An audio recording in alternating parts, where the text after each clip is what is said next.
Okay, so I decided that I was gonna be crazy and do this extreme drum setup. As you can see, there are 33 tracks, all pertaining to this drum program, which is what makes my sound. So the actual sound of the kit with all of this processing and routing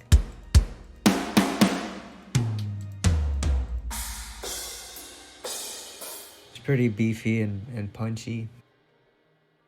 So I wanted to show how I go about doing this, how I set up everything in this program, and then how I route it out into here to do all my processing and tweaking.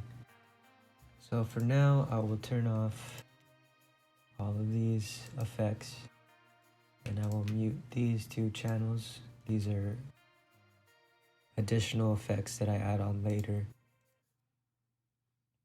So this is the kit by itself, but it sounds like dry.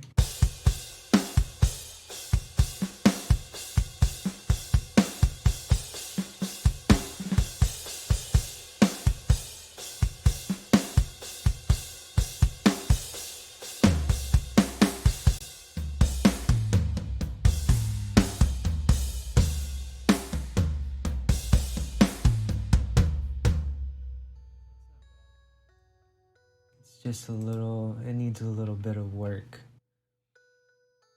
So the cool thing about this setup is when you use it normally out of the box, every individual track in these mixer tabs, they're all routed to one channel, which is a stereo channel.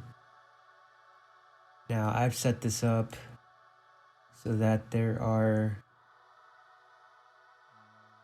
what is this, 16? No, what is that? There's like 19 stereo tracks that I'm routing each of these elements to. So the kick in microphone sounds like this. It's being routed to its own channel. Kick out, pretty thumpy. It's being routed to this channel. And then I did something a little bit different than I usually do. There are two sets of overhead mics in this program. The overhead microphones capture mostly the cymbals and basically the entire picture of the kit itself. So there's two sets. There's a LDC, which is a large condenser, and the SDC, which is a small. So they're different sized diaphragms, if I'm not mistaken. And so they capture different range of frequencies, and so they have their own unique sound. So I'm routing these to each particular mic set.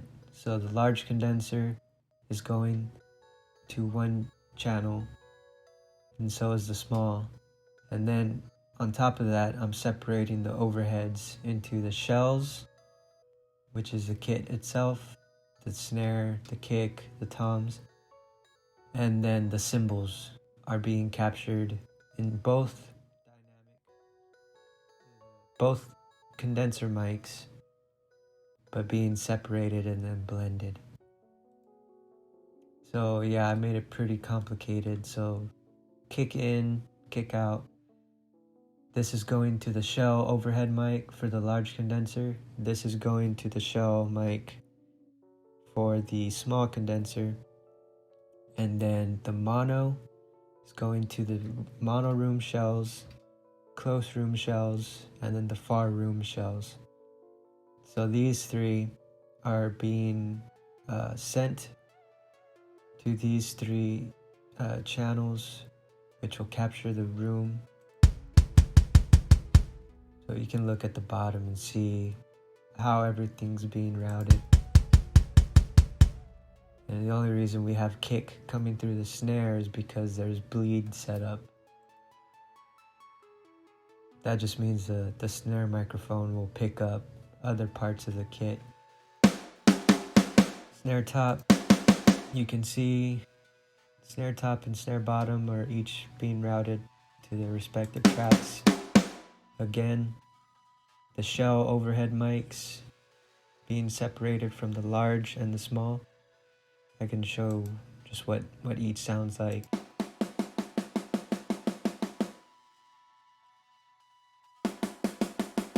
So it's subtle, but the small condenser is a bit more, has a bit more top end, a little bit more sheen. And this one has a bit more body. So I like to blend these two. I used to just not use the large condenser at all. I would turn it all the way down. But I found this way to be pretty useful. And then again, we can see that snare is being routed to each room microphone.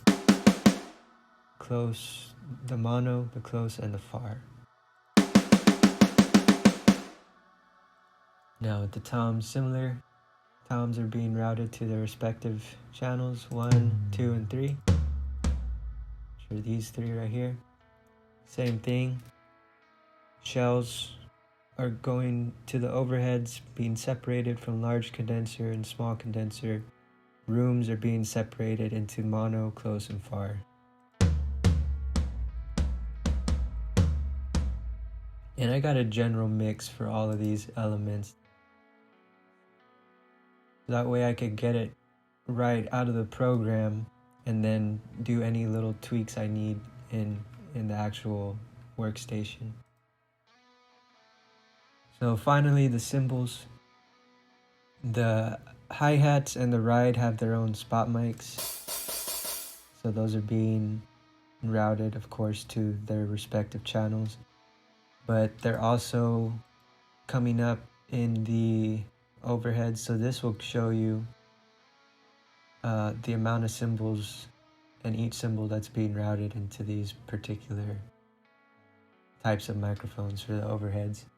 So again, I have both of these set up and they're being blended in the actual program into one cohesive overhead cymbal mic, but they are being separated, large condenser cymbals and small condenser cymbals. And I have that set up like this.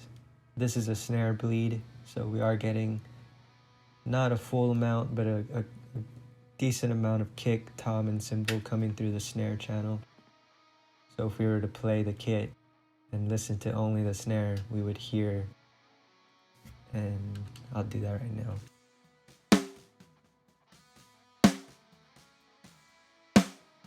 So it's really quiet, but you can hear the kick, toms, and the cymbals in the snare. So that's what the snare bleed is doing. And then also the cymbals are being split up into the respective room tracks. We have the mono, close, and the far. Mono is the center image, and then the close and the far. I usually use less room far, just because the shell pieces sound better than the cymbals. So you can see, yeah, I brought down the room far mic a little bit, and also the mono. So that's how I set this up. So each track has their own respective outputs, 1 and 2, 3 and 4, 5 and 6, 7 and 8, all the way up to 38. So now in order to get all of that out into these individual channels, we have to go to the track routing. So we set the track channels to 40 because we have 38. And then looking back at our output section here, we can see which channels go to each respective output. So 1 and 2 are taken care of by the kick, and then 3 and 4. So we're just following the line, and it helps to do this in order and keep everything in a similar order. Makes it a lot easier. I already have it set up, so the kick in is stereo source 1 and 2, kick out stereo source 3 and 4, then 5 and 6, 7 and 8. So we're going through all the channels and assigning them their respective inputs. So the kick in, kick out, snare top, bottom, rack tom 1, floor tom 1 and 2, the large condenser and the small condenser shells for the overheads, and the large condenser and small condenser cymbals for the overheads. So these two channels are being blended into the overall shells channel, indicated by the pink strip. And these two are being routed to the cymbals channel, which is this other pink strip. And then both of these are being blended as a final overhead mix. So if I solo the shells, we just hear the shells, which is the kick, the snare, and the toms. If I solo the cymbals, we get the hi-hat and all this crash cymbals, China. And so with both of those together, we get a blended overhead sound.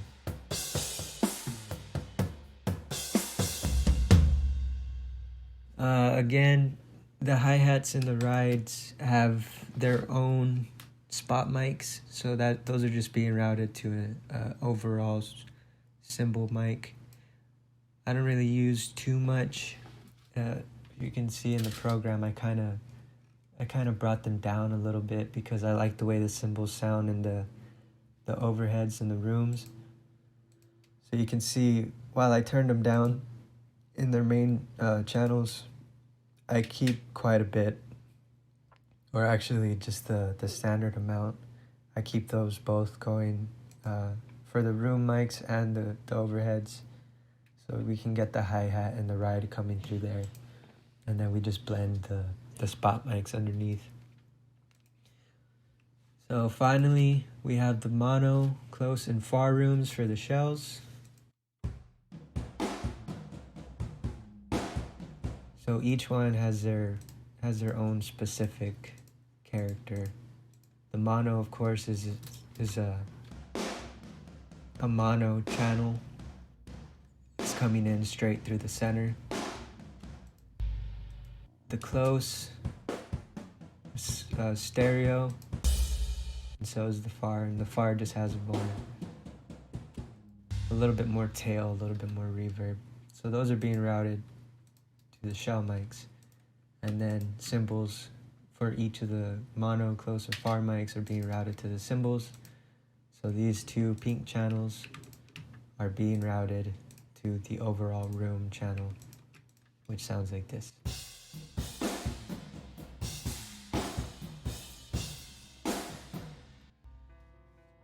So, almost done. We have the room, the spot mics for the cymbals, the overheads, the toms, the snare, and the kick. So all of these summed pieces, those are all going into a master drum bus, which captures the entire kit. And they are also being routed into a parallel compression bus, which I will demonstrate at the end of this video, I guess, and a drum reverb. So not all of them are going to these channels. We have, let's see, for the reverb, we have the kick going in minus 11 dB. The snare is all the way. Toms brought down about 8 dBs, or 9. The overheads, I'm taking the whole of the overheads and brought them down by 14.5 dB. And the rooms brought down by 20. And so these are all being sent to the reverb. And then for the parallel compression, we have pretty much all of the kit we have the kick again being brought down quite a bit. Mostly you want the snare to come through on both of these for the reverb and the compression. So the snare is brought down a little bit, but it's probably getting the most out of the compression. The toms, actually I don't know why that's like that. Toms should be brought down a little bit too. So I separated both the shells and the cymbals for the overheads and the shells and the cymbals for the rooms, just so I could achieve a blend that I like for each respective. So for the overheads, I brought them both down to around -14, but I backed off on the cymbals just a little bit. And then for the room, I brought back down more of the shells and kept a little bit more of the cymbals. So again, where we're at, we'll play this. Again, this is without any processing. And I'll go ahead and add some bass and guitar. This is from the Periphery song, Follow Your Ghost. These are the stems. So they're the final takes for the bass and the guitar. And when I play this groove, you'll see that the drums, although their levels are okay, you can see that they're kind of lost within the mix. And that's because we need to add all our processing. So I'll go ahead and show what it sounds like real quick with everything on, all the processing. And then I'll go ahead and take it off and I'll show how I went about doing things. So this is what it sounds like, the final product.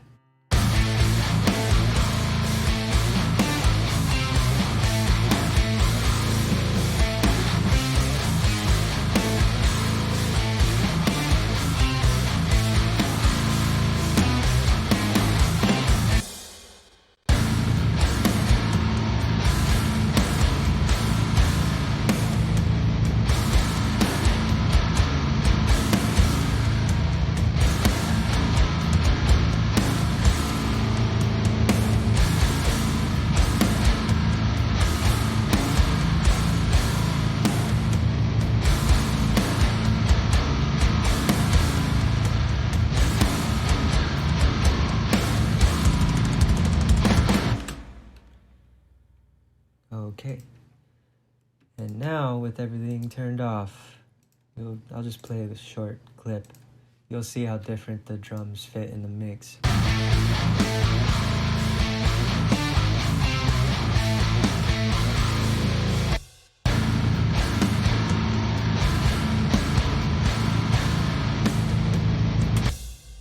So you can hear a lot of the elements, they don't really punch through as much as you would like them, especially with a heavily distorted bass and really dark sounding guitars.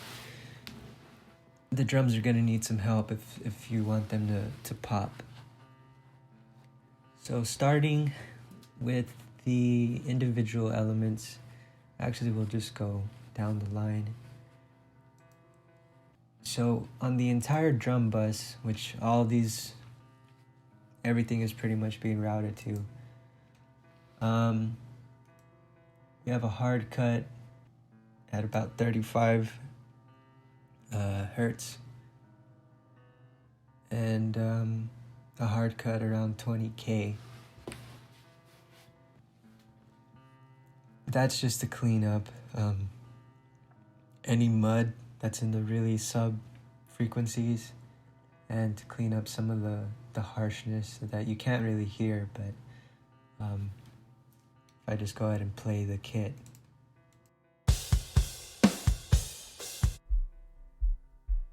That probably won't be audible. It's information that's there, and if we cut it out, it kind of helps everything sit better, especially with all the other elements going. And again, probably not audible, but it is information that's there. And cutting it out just makes room for everything else to fit a little bit nicer. So the kick, again, we have the kick in and out being summed to the kick channel. That's what the kick sounds like, unprocessed.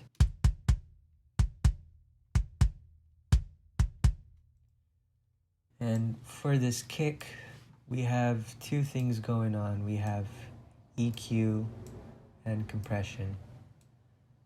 So I'll go ahead and engage one at a time so you can see the impact.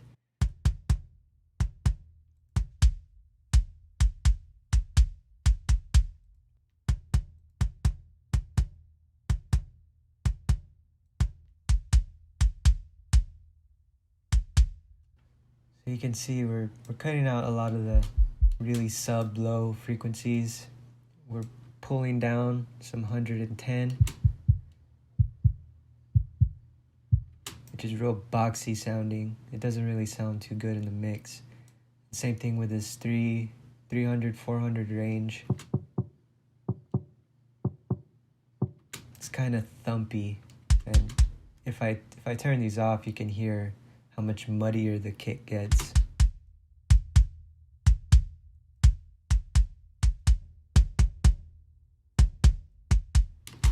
So that just cleans it out really nice. Leaves room for the snares and the toms, everything else to really pop. And then just some other cuts, some frequencies that aren't too pleasant, or this should be brought down a little bit. Slight decrease at around 5K, just to kind of bring the click down in the kick a little bit. And then finally we're high passing, or doing a high cut, getting rid of a lot of that kind of tingy, really abrasive sounding click. So that's with the EQ.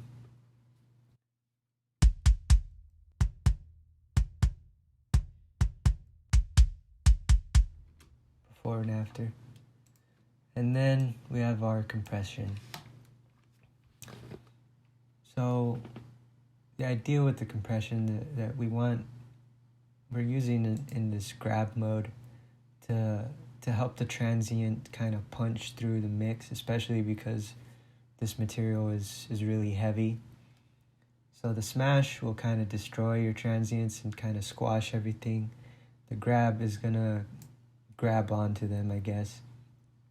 And this compressor has different modes, and you can also go in and fine-tune exactly the settings you want. You can set the ratio, the attack, and the release, where you want to boost certain frequencies. So the beef will boost low frequencies and the air will boost from 7K to 20. And then saturation, you have 3 modes of saturation or off. So I kept it in the normal mode for this instance. But it's kind of hard to hear this without the context of the mix. So I'll play the kick with the compression off, and then I'll kick it on. And hopefully you could hear what it's doing.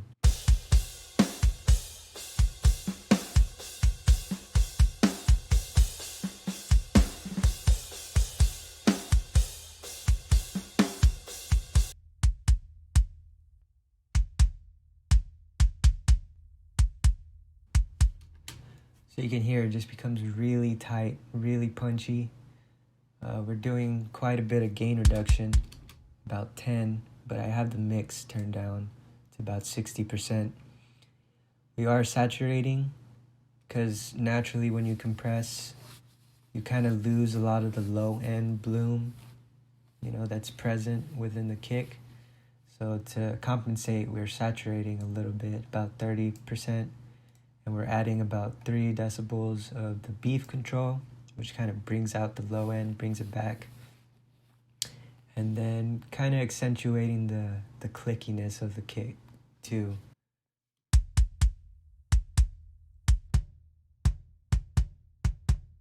That's no processing. And there's the kick processing. So that's out of the way.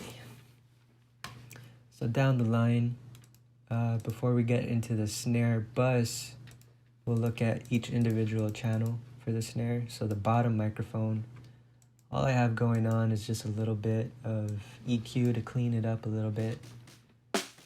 Getting rid of everything under 200 hertz. Kind of bringing down this kind of scratchy sounding 6K. And then cutting everything above 16K. It just keeps the top end really clean, and you can fit more of your cymbals and the stuff that matters in there.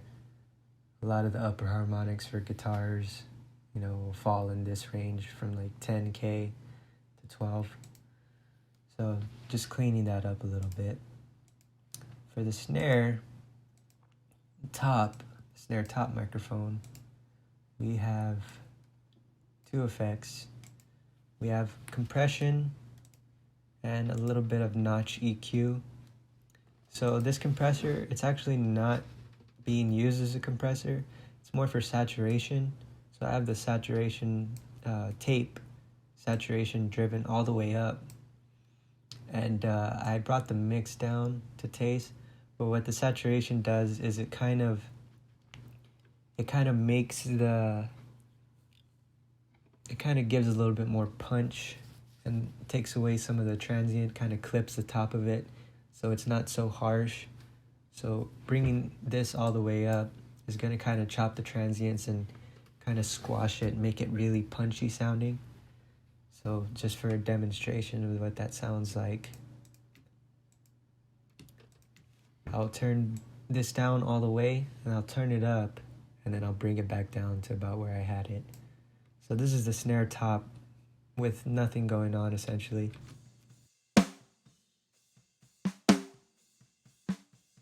Now with the saturation.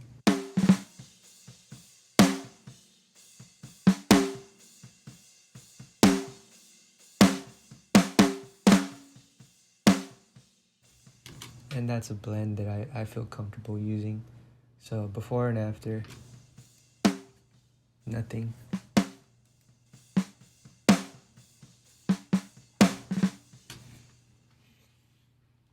So yeah, some saturation on your snare is really going to help it kind of punch through, keep the body nice and present in the mix. And then for the EQ, we're just notching out a couple frequencies that are ringing out. So I could solo these. Kind of awkward tone right there. And same right here. So I can disable these and you can hear the frequency kind of sticking out a little bit.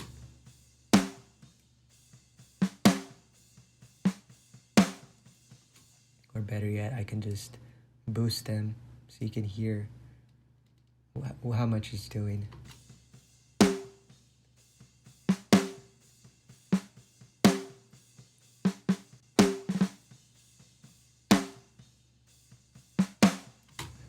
So I'm not trying to completely destroy that resonance because you want some of that in your kit pieces. The kits are tuned. The kick is tuned and the snare is tuned in a particular way. So those resonances kind of add to the character and the tonality of the snare. So you don't want to completely, destroy it and notch it all the way out. But kind of taming it helps even things out. And I'll put that back around right here. And then the same thing with this one. Just kind of taming this really awkward sounding resonance. So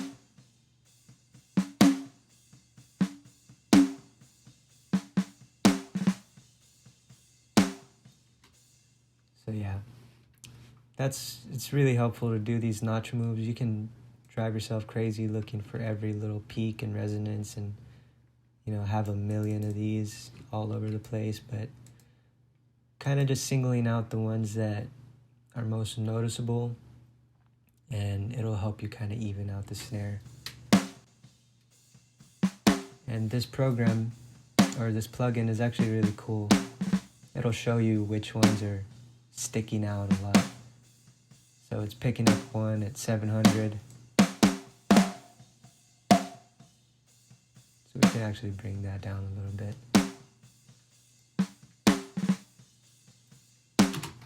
So that's it for the individual snare mics. Now for the bus, we have a couple things going on. First, we have a gate.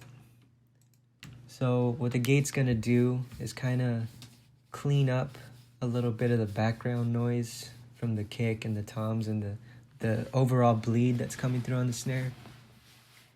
Now, I like to keep the bleed. I'll never turn it all the way down just because it adds to kind of the authenticity. It kind of makes it realer sounding. Because when you're recording a snare, you're going to get tons of bleed.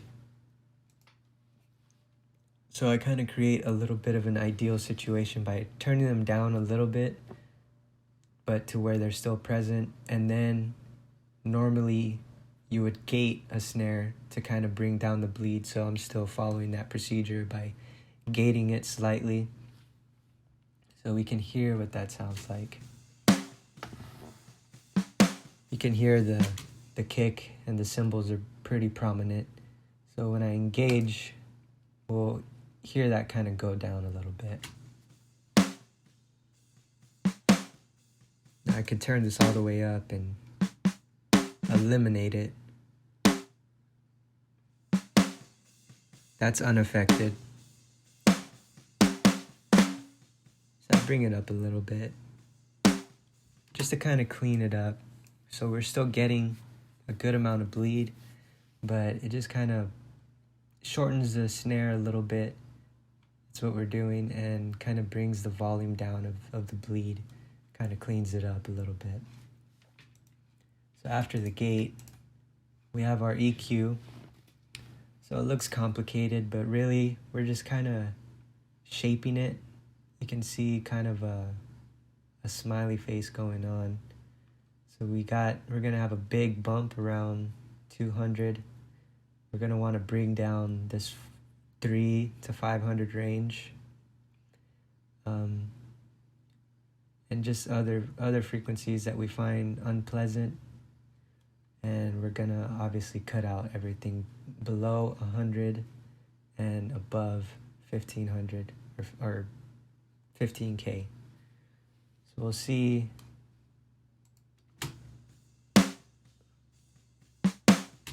Actually, I can disable these and walk through each one.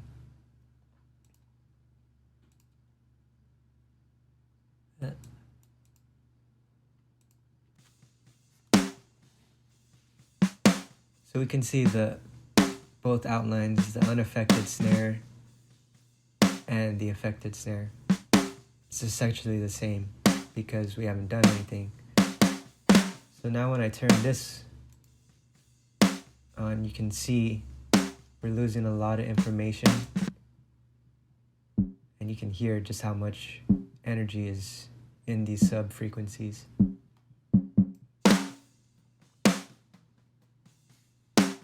So we'll also, you can see the big bump around 200. 200 is a very muddy, boxy region. And that applies to every instrument, whether it be drums, guitar, bass. If you leave too much of this frequency in there, it's not going to sound good. So we'll just kind of pull it down slightly, a little bit.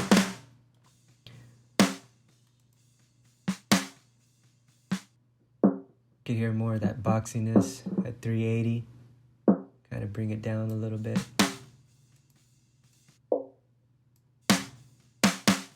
It's probably not doing much right there. Now, with these 3 cuts, kind of bringing down the lower energy, we can hear it sounds kind of harsh. So that's what these notches are for. These bell curves are bringing down those harsh frequencies. Kind of nasty sounding.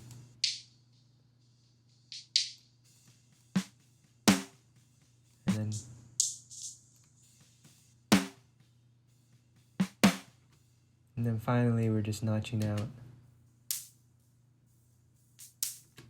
Really abrasive clickiness above 15K. So we're just notching that out.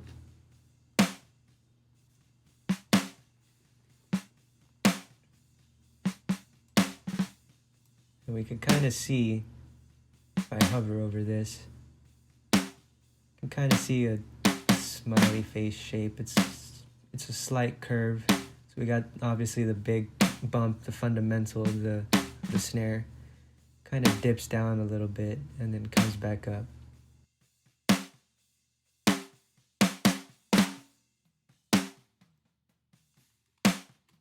So that's EQing for our snare. And then finally, the compression. So for the compression, we are adding a little bit of saturation. Again, that's gonna, the grab mode or this compressor is gonna preserve the transients. And with the saturation, we can kind of clip a little bit of it so it's not so pokey. It doesn't, just poke right through everything above everything else. So with the input, we're driving it up about 7 dB, and that's going to help us get a really nice saturation. The output is being brought down just so it can maintain the same level. And then we're doing about, I want to say 7 to 10 dB gain reduction. 10. So we're adding a little bit of the beef control, a little bit of the air. And then, of course, the mix is, we brought down the mix. So I'll show you what it sounds like. No processing. And then I'll bring it up all the way, and then I'll bring it back to where we had it blended.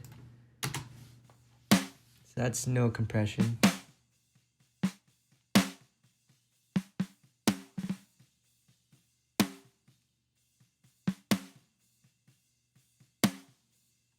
This is what the saturation does.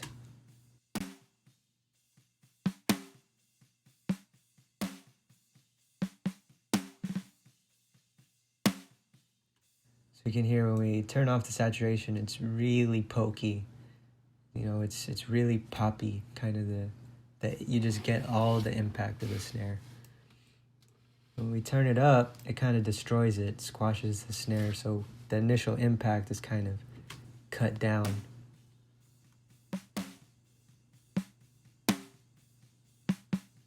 So I think that sounds pretty good. And then we'll bring back some of the original sound by turning the mix down. So I had it about 50%, so we're getting half of the unprocessed sound and half of the extremely compressed and saturated sound. That sounds like this. That's off. And then on.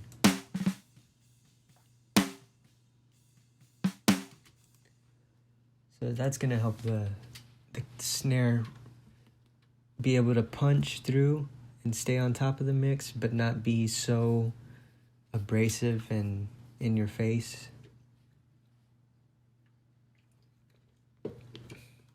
Moving on to the toms. As you go larger in diameter, the toms are going to get lower. So we'll skip to this part, which has a lot of toms. We'll listen to these.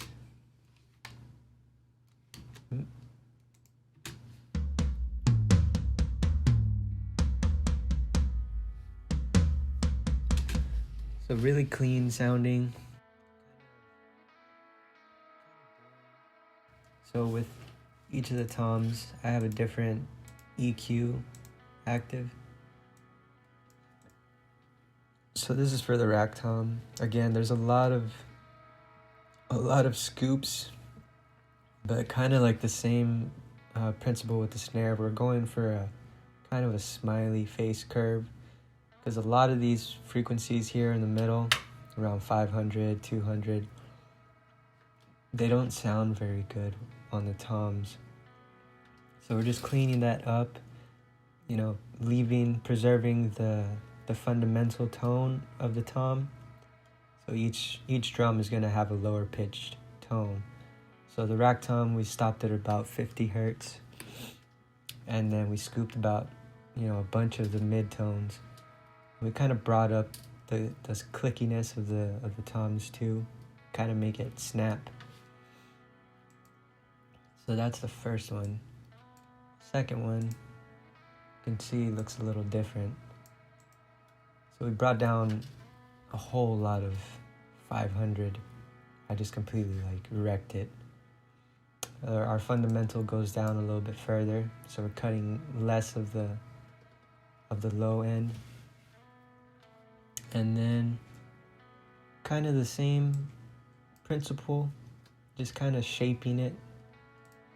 And then for the final tom, we have this. So a little bit less work. Again, we're cutting around 40, just scooping a whole bunch of this gunk out from 200 and 500 hertz, and then just breaking down this little shape at around 6K.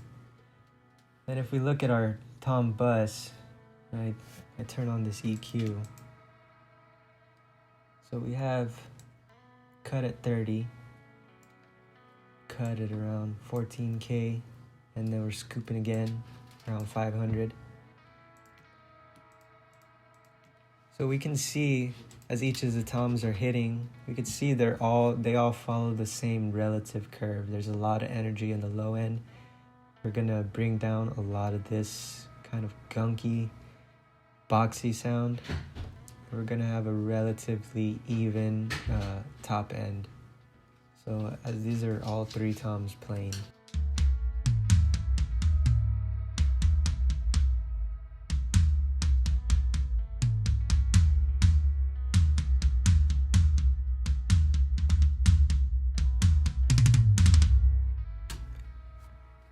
So they're all virtually identical. And again, that's because we addressed each tom individually, kind of addressing the problem regions, like the second tom, which had just a huge, for whatever reason, I guess it's the tom that I picked for this kit, just had a whole lot of energy around here, so I completely destroyed it, and there's still obviously enough that's going into the, we still have stuff coming in at 500 hertz, so that'll just give you an idea of, you can see how present it is. So turning that back on, we brought it down a good, I don't know what that is, 20 dB probably. So that's the individual shaping of the toms. Again, we have this EQ that's just kind of rounding everything out, cutting out anything under 30, which is not really useful. Kind of removing this weird clickiness and this boxy kind of thuddy sound, just kind of bringing it down to kind of glue all the toms together. So we also have a transient controller. And what that's going to do is I have the attack set to 0, which means it's not affecting the initial attack, but I did bring the sustain down. And what that's going to do is kind of shorten the length of the ring with the toms. I don't have any other kind of envelope shaper kind of thing, but I found that this is working pretty nice.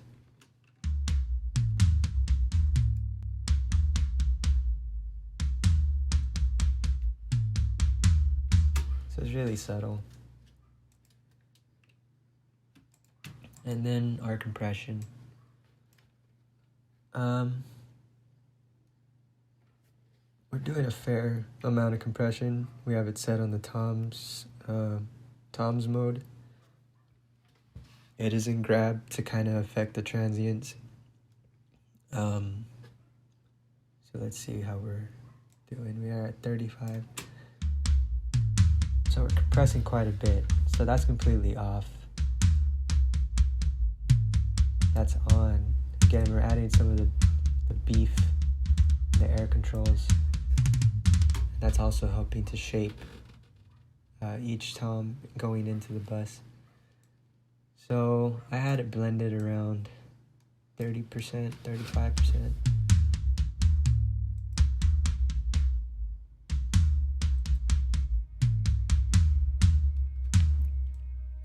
Kind of makes them smack a little bit. So moving on to the overheads. Again, we have 4 channels coming from the drum program. Those are being routed. Those 2 sets are being routed into their respective channels for shells and for cymbals. And then these 2 tracks are being routed to the main overhead channel. So I didn't do too much processing on these individual tracks. I actually only did it on these 2 pink tracks, which is the cymbals summed up and the shells summed up. The main reason why I split them up in the first place was so I could have more control over the sound of the overheads without having to constantly be going back and forth in here and changing the levels, and I have it all right here. Same thing for the rooms. I have each individual room mic for the shells, which is the kit, the snare, toms, and each individual room mic for the cymbals. And so here I have absolute control, and then I can blend the rooms even further by adjusting how much of the shells I want, how much of the cymbals. Same thing with overheads.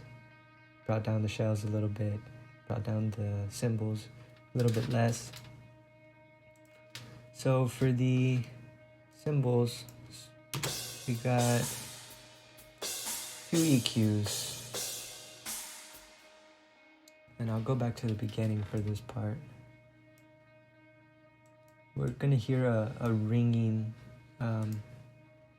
in the higher frequencies, and it's just really harsh. And when I get rid of it and bring it back, you'll notice it. So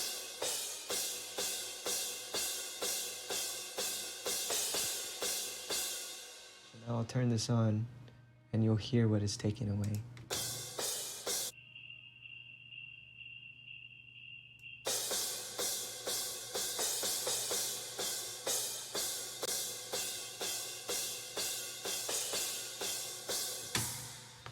And so when I engage that and then turn off the compression, the EQ, that resonance just kind of sticks out like a sore thumb. I'll do it again so you can hear.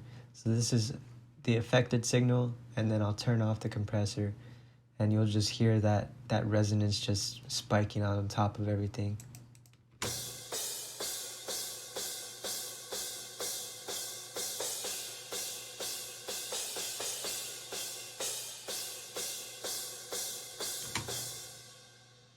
So we have that notch going on, and that is also present on the room cymbals. We can kind of hear it going on here. So I just copied the same EQ onto the cymbals for the rooms.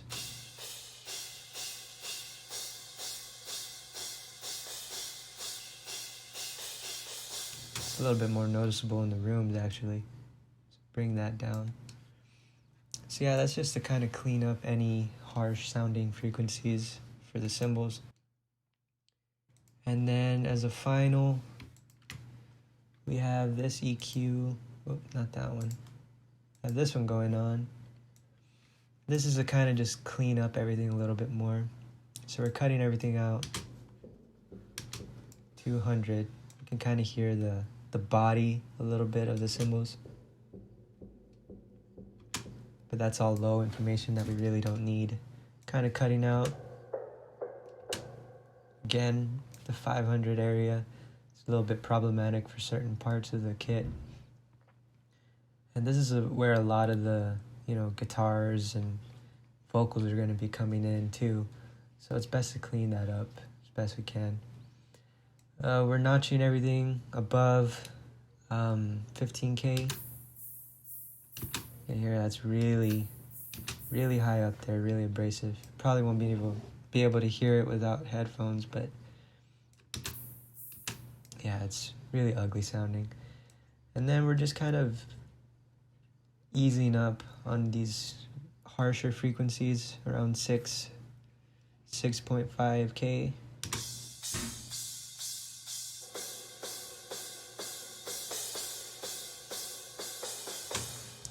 So what this is doing, it's going to allow us to mix the cymbals a little higher without being overbearing and without being too harsh. So that's the large condenser and small condenser cymbals taken care of. Now we have the large condenser, small condenser shells, which are the kick, the snare, and the toms.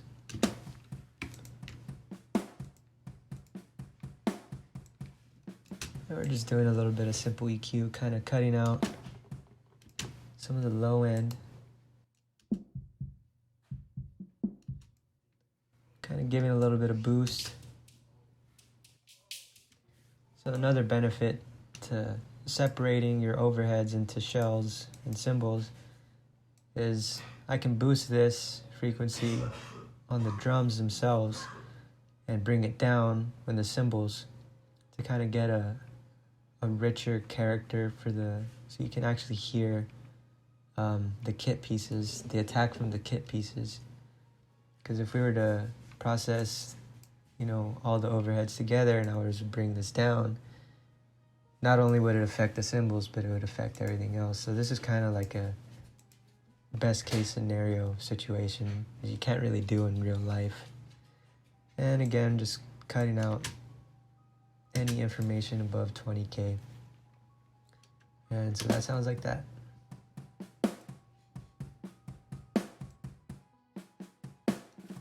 Really subtle. Didn't need too much work there. Finally, these two are being blended into the overheads, which is the shells and the cymbals all together. All we have going on here is just a little bit of compression.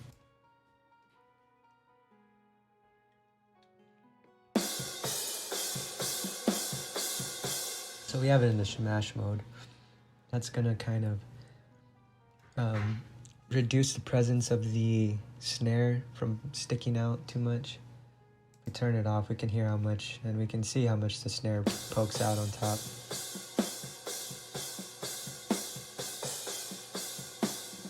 See, so when the snare hits, you can see most of the energy is around -30, and then the snare hits and it just goes way up.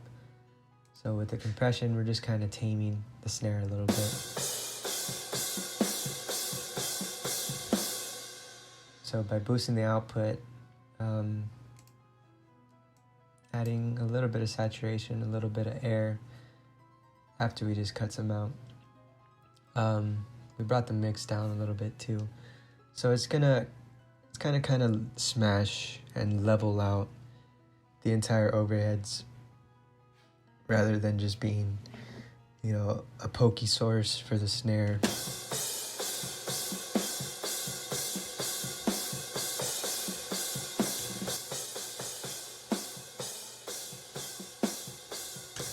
So you can see they're both, when the suppressor's off, it's hitting around -18. When it's on, it's -17. So it's about a dB off. But you can hear the rest of the cymbals and the kick and everything. It's a little bit more even with the snare. So the snare is not so prominent. So almost done. For the hi-hats and ride, there's really not a lot in this section of the song that I processed out or mapped out. There's a hi-hat though, so we can hear the hi-hats. So we're just kind of copying a little bit with the cymbals, the curve that we did, kind of cutting out any low information, bringing down this 500 and this 6K where things get a little harsh and abrasive. So that's affecting both the ride and the hi-hats. But again, if we go to the actual program, I have them brought down quite a bit. So we're not hearing so much of the spot mics. If anything, we're hearing mostly the rooms, the hi-hat from the room, the ride from the room, and the hi-hat from the overheads and the ride from the overheads. So you can hear the hi-hats, how quiet they are. And then if we go to the overheads, cymbals, it's a lot more prominent.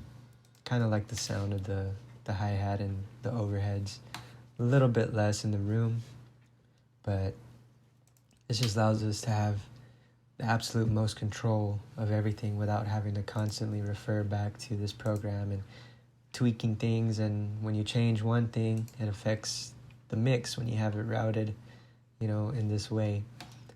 So by having everything laid out like this, it's absolute control. And as you can see, a lot of the adjustments I made, they're not really big. So you get kind of the gist of everything in here, and then once you route it out, it's only minor little tweaks you have to do on top of, as far as leveling. So for the room, the shells, what we have, just a little bit of cleanup. Same thing as we had as kind of like the overheads. Just cleaning out any low mud and clearing out this top area. Oh. It's not really audible. Just kind of making room for everything else. That's the shells. For the cymbals, again, we have this notch. And I'll go back here and you can just hear that whistle just sticking out. Just so much better, just that one simple move. And then same as the cymbals, the overheads. Actually, I think this is exactly the same because it says overheads right here. I might have just tweaked a little bit of the values, but yeah, it's we can test it right now. See exactly. Oh no, the cymbals. Yeah, so it's virtually the same. So the cymbals are all getting similar treatment. Same thing to the same as the shells. Both the shells in this instance. So the overhead shells and the room shells, they're both getting this kind of simple EQ, just cutting out low end. For the overheads, we're just boosting a little bit of the top. For the cymbals, for the overheads and the room, we're doing this notch, kind of getting rid of that whistle. And then just a basic cleanup of the harsher frequencies that allows us to boost the cymbals a little more. Make them more present without being harsh. And now for the room. So these are the two channels summed. Oh.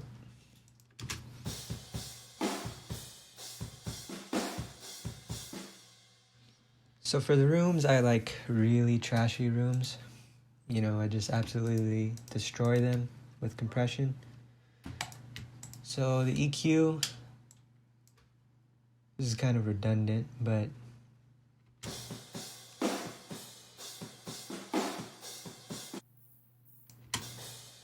yeah, I guess it's a little bit redundant, but I'll keep it there anyway. Kind of evens out the shape of the rooms. Yeah. Okay, and on to compression, which is the most drastic thing we do with the rooms. So I'll turn this down, but you can see I have the input absolutely cranked. Saturation is absolutely cranked. The threshold is all the way down. Not all the way down. It's hitting about -10. You can actually bring it down a little further. And So that's with the mix off. You'll hear what it sounds like all the way, and then I'll blend it. Blend the dry signal with the absolutely smashed. So this is what the dry sounds like, and then I'll turn this up.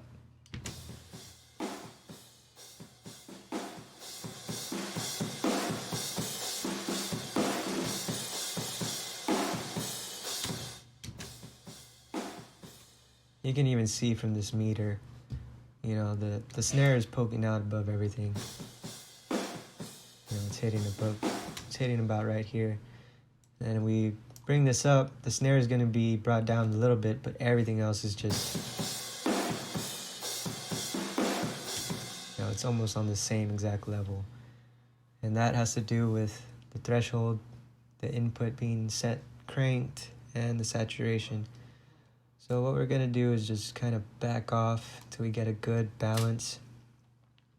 Something that's, you know, not too trashed, but we get a lot of that characteristic from the compressor.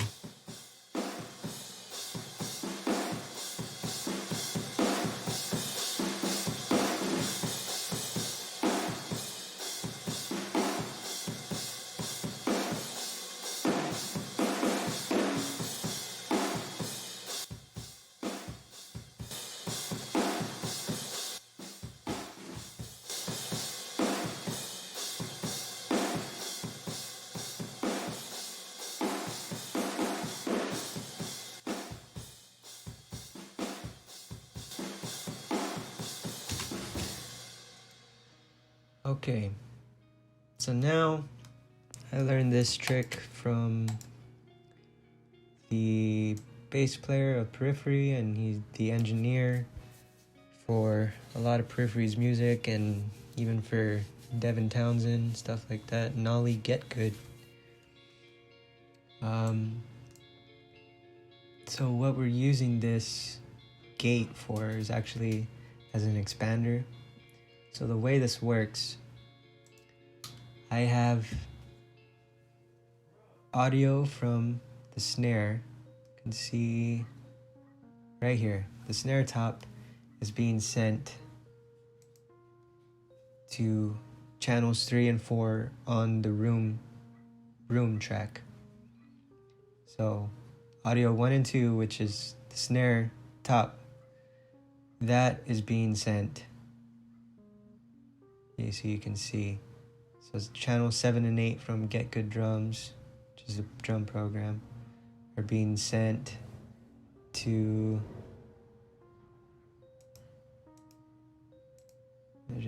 how do I bring that back? Anyway, we're taking this signal, we're routing it to here. And the way we're setting it up is channels 3 and 4, which again, is where, oh, damn it. Channels 3 and 4, you can see, right here. Room, channels 1 and 2 are going to 3 and 4. So we have that set up here. So 3 and 4 correlate to the stereo sidechain, so left and right. So the way this works, the sidechain is being sent this signal. I just have it EQ'd, so this is just the snare top. So that is being fed into this gate program plugin to trigger the upward expansion. So the way that works is if I turn off the audition, bring this down, bring the threshold down. Now we're only hearing the room track.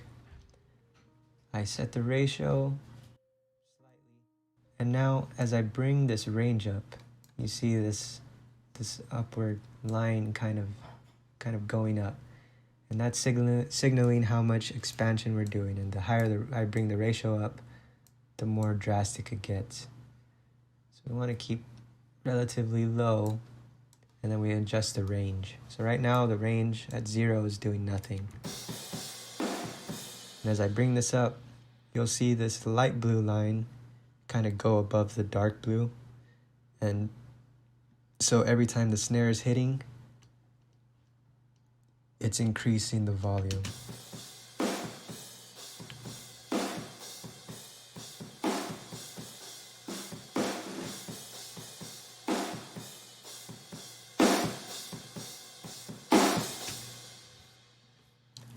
So this is a good tip to use if you want the snare to, if you want to heavily compress your room, but you want to keep the punchiness of the snare.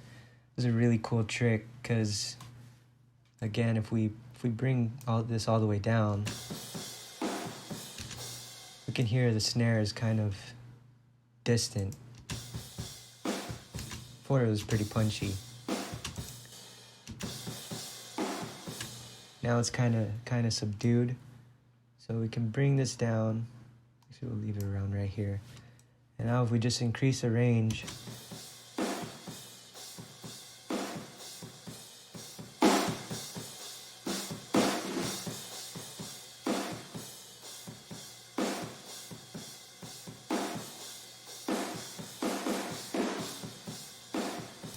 so that's about 4 decibels of additional volume that we're getting. And so that again is being triggered by this channel. So every time the snare hits, it's being sent to the room, and that is going into, you can see right here, it's receiving from the snare top, and that is going to the channels 3 and 4 on this plugin, which are corresponding to the sidechain. So what the sidechain is doing, if we were to reverse this and put it back to classic, the snare would actually be ducking the, you can see that here. You can see that clearly when the snare hits.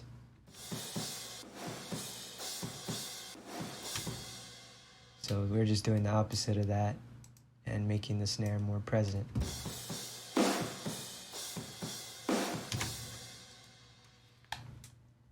All right, that's about it. That's what we got.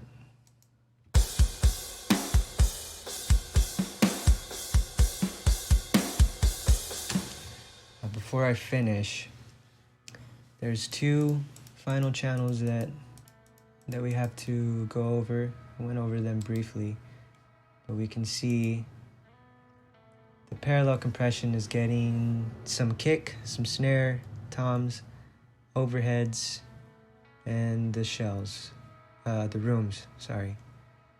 Both the cymbals and the shells, and cymbals and shells from overheads and room. So the way this works is we can adjust how much of each element we want. So I want mostly snare, a little bit of kick, some good amount of toms, etc. And I feed all of that into an absolutely smashed and fully mixed compression signal. So the input is absolutely cranked, saturating quite a bit. I'm bringing down a lot of the low end. I have it set to extreme compression, parallel compression. I have it set to tape saturation, boosting some air. And we will just see that this is absolutely getting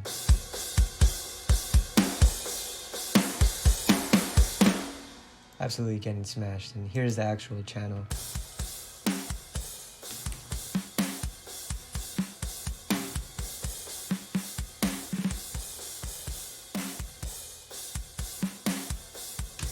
So the purpose of this is what's called parallel compression.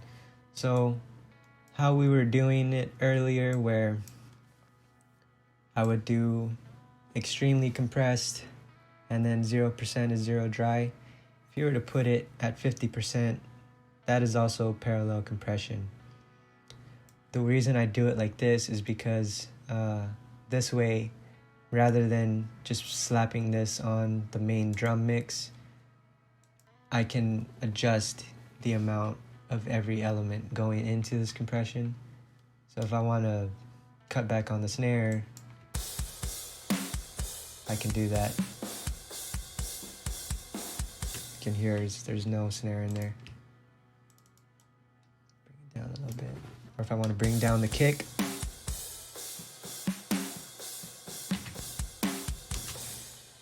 so that's the reason I keep it on a separate track. And again, the point of this is to kind of blend it underneath the entire kit. So if we listen to the snare by itself, and I turn this down, you can hear how drastically it's changing the character and the punchiness of the snare.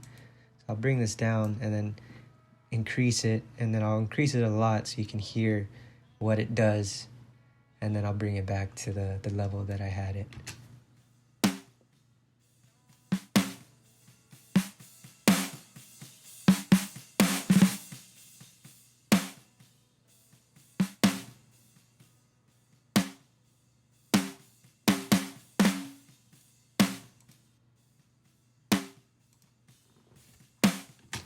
You can hear just how much it's doing.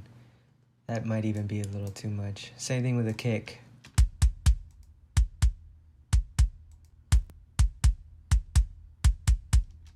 Kind of brings out, with this air function, it's kind of bringing out a lot of the clickiness of the kit.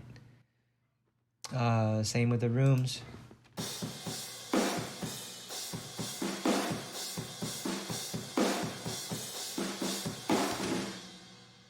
Actually, I have these sent.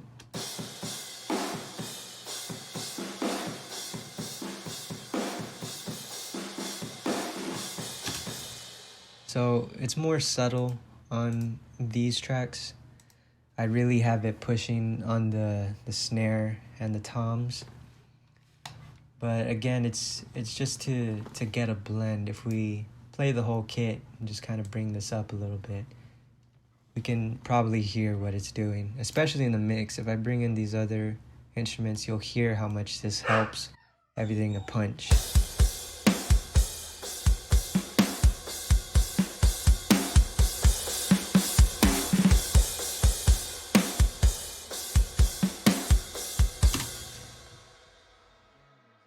And then finally we have the drum reverb.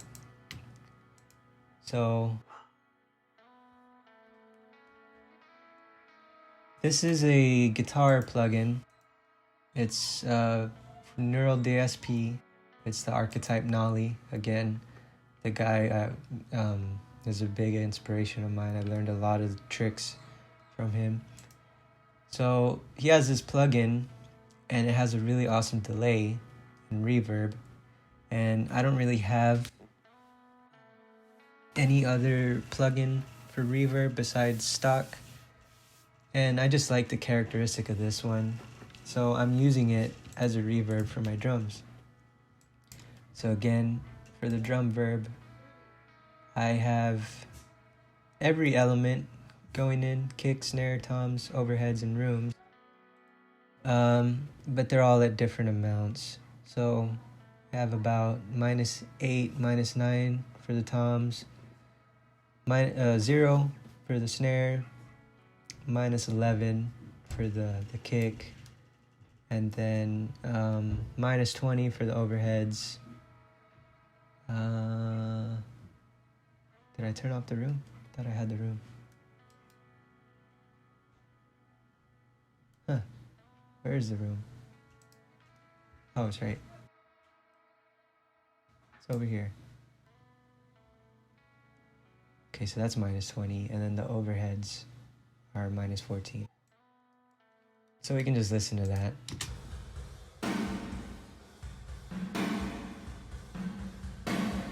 And I may have to adjust some of that.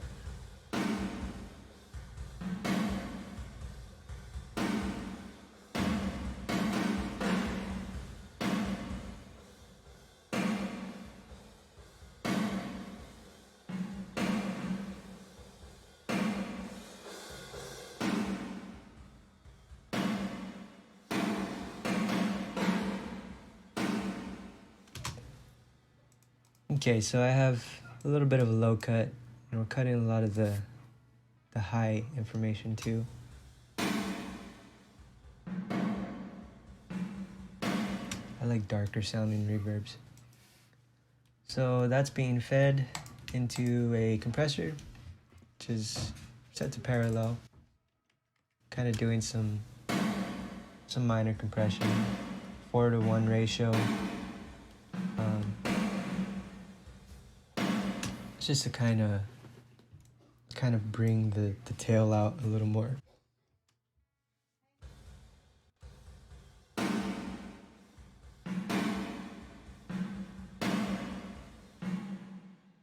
And then finally the EQ. So we're just cutting out any excess, low information. Cutting out the extreme high information. And again, this is all being blended underneath. So if I solo the snare and mute this,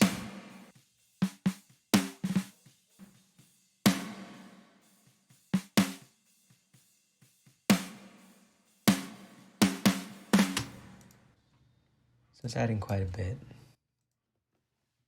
So now that's pretty much it.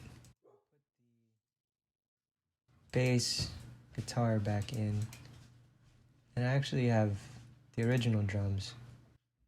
So I'll show you the original drums and then we'll compare to the ones that I mixed right here.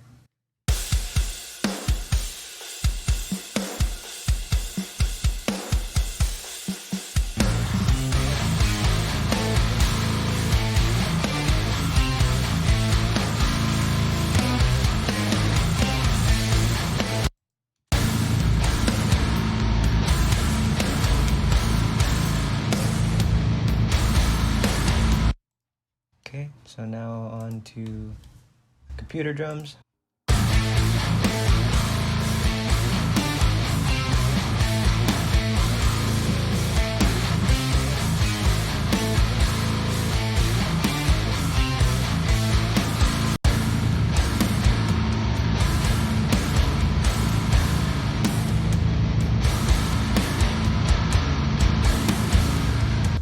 And now if I turn off all the processing, you can hear how bad it sounds.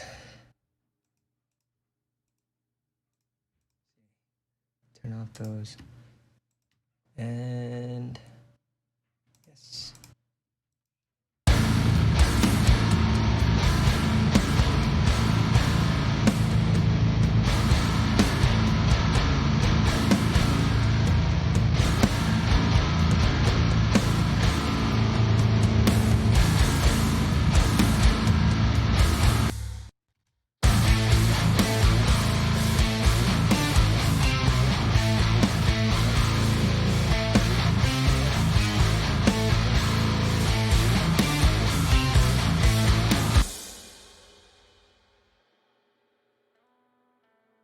So that's pretty much it. That is my method for mixing drums. As you can see, it's very tedious, setting this up. I didn't even show how I set all this up. You have to go in here and individually find the outputs you need. It's really time consuming, but you can save each output that you want. You can save the kit that you want. It'll keep all your settings. So I kind of got around it by doing that. And then all of this is kind of a pain to set up as well. But again, you can save it. I have it saved as a template here. So if anyone uses a Reaper and would like kind of the skeleton of this setup, I can share it, or I can assist you with doing something similar because of how complicated this is. That being said, another note is that I am running things through a mix bus. So all of these channels, the drum bus, drums, bass, guitar, all of these are being routed to a mix bus. and this is where all the instruments go. And for that, minor EQ moves kind of shape the overall balance of the mix. I have another EQ just for monitoring what the mix is looking like.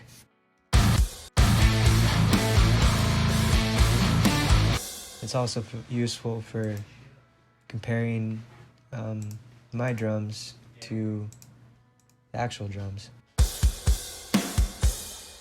So I use this and I find, where is it at? Oh, I need to turn it on. Turn this on.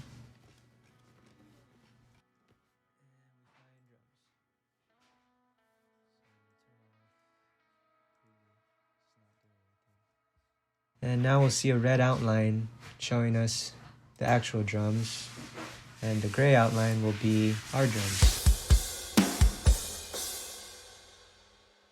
I got that wrong.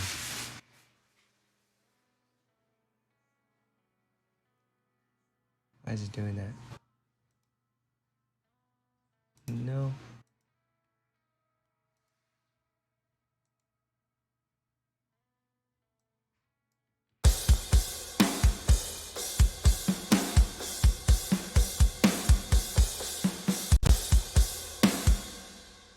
Okay, I'm failing really hard. I think it's this one.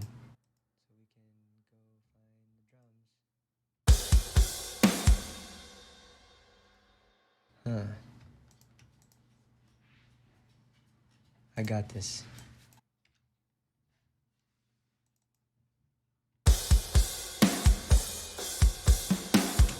Oh, it's because it's muted.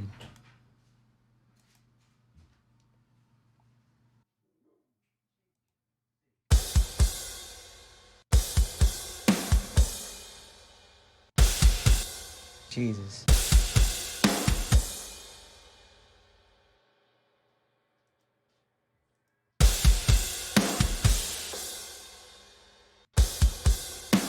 Okay, I don't know why that wasn't working. So here we have our actual drums, the gray line, and then the red line, which shows the drums they use on the album. And they're pretty close. I tried my best to get all the levels, EQ shapes, everything. Try to get it close, and this graph, it'll show you just how close we get.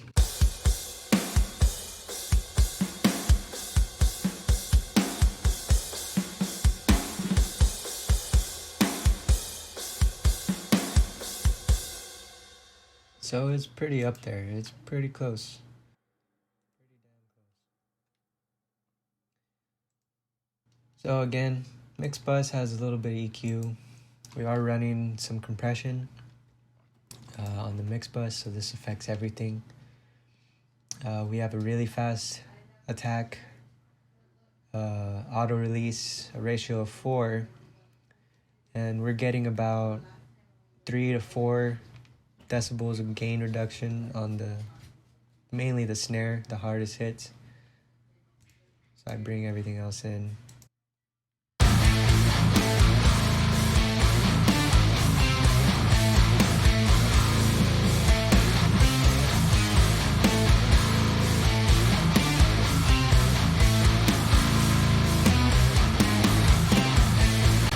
So that's about right. The levels kind of changed when I was messing with stuff. Then we have an EQ on the master bus, just for monitoring. We have a limiter, bringing everything up to 0.2, 0.1.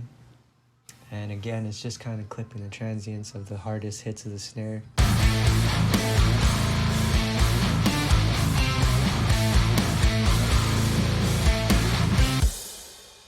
I could probably bring that down just a little bit more. And that's about it.